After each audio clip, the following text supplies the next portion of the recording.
Do you want to know how to unlock your superpower? Stay through this next 5 minutes and you will understand. A lot of people don't realize that they have superpower within them. A lot of people don't realize how to unlock the superpower.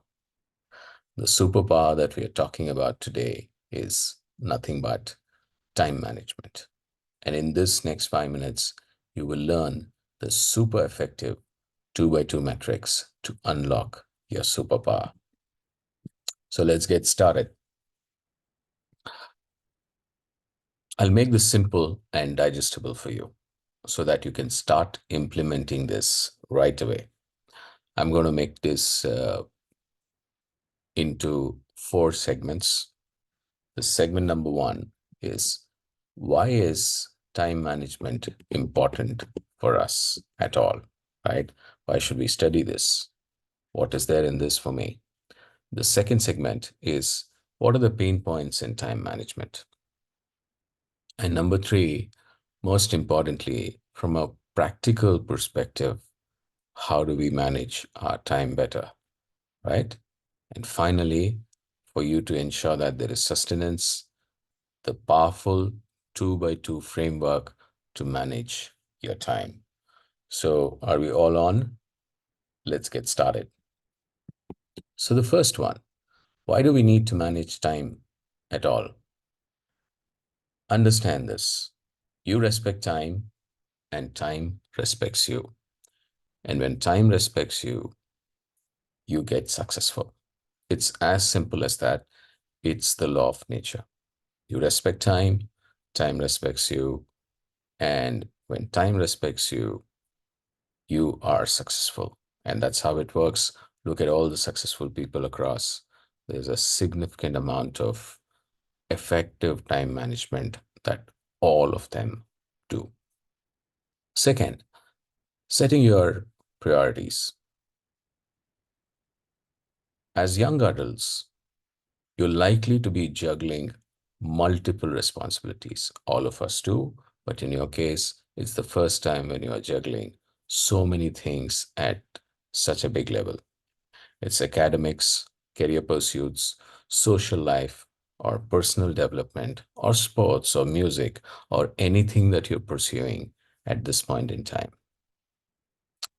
Time management helps you identify and prioritize these responsibilities, ensuring that you focus on what truly matters to you. Number 3 is reducing stress. You may not have realized this, but poor time management often leads to unnecessary stress.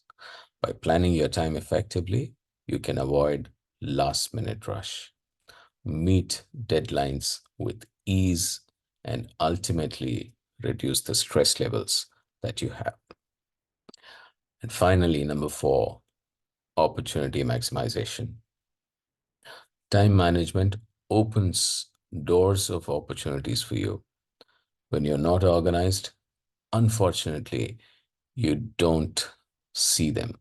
When you're organized and efficient, you're more likely to spot and capitalize on the opportunities that come your way, whether they are related to your career, personal growth, or relationships, right? Time, after all, is the most valuable resource that we have, whether we realize this or not. The younger we are, the lesser we realize. The older we are, the more we realize. We think we have a lot of time in this world, but unfortunately, we don't. We have a fixed amount of time, and we need to make use of that absolutely effectively. Think of it as a currency that once you spend it, you can't earn it back, right? So let's now move to, what are the pain points in managing your time? The first and the most irritating one is procrastination. It's the enemy of productivity, right? You know you can do it, you know you have the potential, you know you can just be done with it, but you don't do it. Procrastination can lead to missed deadlines and added pressure. Understanding why you procrastinate is the key to overcome this hurdle. Two, overcommitting. Sometimes the desire to please others or the fear of missing out can lead to overcommitting.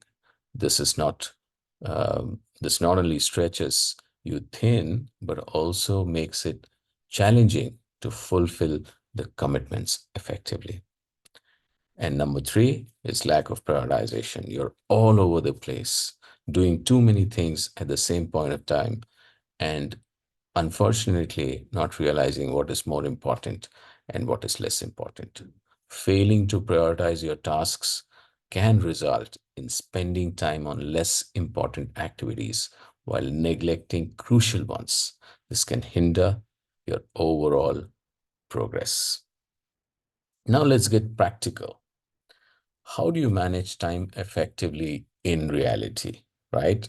All of this is fine, but the question that we need to ask and you need to ask is how do you, in practicality, how do you manage time effectively? It's a simple three-step approach, according to me. And do this, and you'll be far, far more effective in managing your time. The first is self-reflection. Take a moment to reflect on your goals, values, priorities. Understand what truly matters to you. This self-awareness will guide you in making better decisions about how you allocate your time. Number two, effective planning. Break down your large goals into smaller, manageable tasks. That will also reduce the amount of stress that you carry all the time. Create a schedule and a to-do list and be realistic about each task that you have to carry on. This will help you stay organized and, most importantly, on track. And finally, learn to say no. I know it's not easy to say no to everybody, but it is okay to decline additional commitments if they hinder your ability to fulfill the existing ones. Learning to say no is a powerful skill that allows you to maintain a healthy balance in your life, right? And finally, the question that you should all be asking is, how do you sustain this, right? To simplify the process of time management, there is a 2x2 framework, which is already existing on the net. You will get it anywhere. But what is important is if you follow this, this really works, right? There are simply four quadrants in this, and it's super easy to understand how to manage it. The first quadrant, or Q1, is a quadrant where something is important and urgent, right? And this quadrant is called the firefighting quadrant. This is where you manage your crisis. You manage losses in something that is important for you. You manage the business that is important, but you're losing it, right? So you're working on something that is super urgent for you, which means it has to be done right away and is also super important for you. And hence, firefighting. It's almost like the house is on fire and you have to douse the fire, right? Ideally, you should not be spending more than 5 to 10% of your time in this, right? If you're spending more than 5 to 10% of your time, it means that you're not planning your time well. You're not productive. In your case, let me give you an example. It could be a submission in your college, in your school, or in your internship, or even in your office, right? It could be a presentation that you had to submit. It could be a paper that you had to submit, and you have completely forgotten about it. And you realize this 4 hours before you hit the next morning. And that is super firefighting. I've been there, I've done that, and it's not a good situation to be in. You end up doing a crappy job. So that is Q1. You need to plan in a manner that you don't spend too much of your time there, less than 5 to 7%. Q2 is called the productive quadrant. right? Why is it called the productive quadrant? This is where you do important stuff, but it is not urgent for you, right? Now, when you are working on an important stuff, which is not urgent for you, you have a lot of time on hand. There is a lot of clarity that you can get. You can spend a lot of thinking time in getting to whatever you have to get to, right? And this is where you work on things which are long term: strategy, vision, planning for yourself, creating a calendar for yourself, identifying new opportunities calmly. All of this happens in quadrant two. Now, let's go back to the example that we took in the previous quadrant. If you had done your submissions early on, if you were thinking of doing your uh, uh, presentation or submission 2 weeks before, right, you would surely have a lot of time, and you would use that productively, and you would do a great job in finally completing the submission, right? So move what would be firefighting tomorrow into a task for today early on and make it a Q2 activity, right? And 75% of your time should be in this quadrant. Let's move to Q3. Q3 is a distraction quadrant, right? Here, you're doing not so important things for you, but urgent. It's urgent because somebody pushes you to do it, right? It could be getting milk from the supermarket next door. Okay. You need to have milk in the morning and you realize that there is no milk. Okay. Is it urgent? It is super urgent. Is it important? Not really important, right?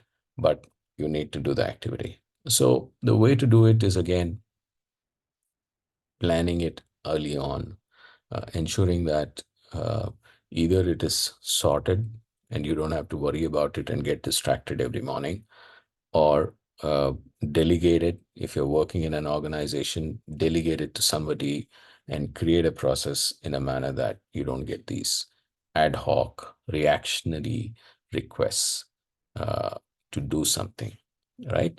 Not more than 10 to 15% of your time should go in this. If you're spending 10 to 15% or 15% or more, then you need to review what is wrong in the way you're managing your time. And finally, Q4. Q4 is something that you uh, that you don't have to do immediately. It's not urgent for you. It is not important for you, right? It's not important in the sense that uh, there is no external importance to that, while you may actually feel good about it. So a typical example of an activity here is the downtime, right? Uh, you socialize, you're in the entertaining space, you're watching the movie and so on and so forth. Close to around 5-10% of your time can get into this space. By following this, you unlock your superpower, right? So it's not just about squeezing more tasks into your day. It's about making every moment count. And don't forget to have lots and lots of fun and enjoy every day. Make every day count. Remember, it's okay to seek help and reassess your priorities once every month and embrace the journey of self-improvement. Do this for just 1 month and you will see yourself unlocking the superpower within you. I teach all of this and much more in my silver membership of the Power Capsule module. And I also help people implement this. I hope this was useful for you and you learned something new. Just go back to the drawing board and start implementing it right away. Until next time, stay organized, stay focused, and keep thriving in this incredible journey of realizing your true potential. Good day.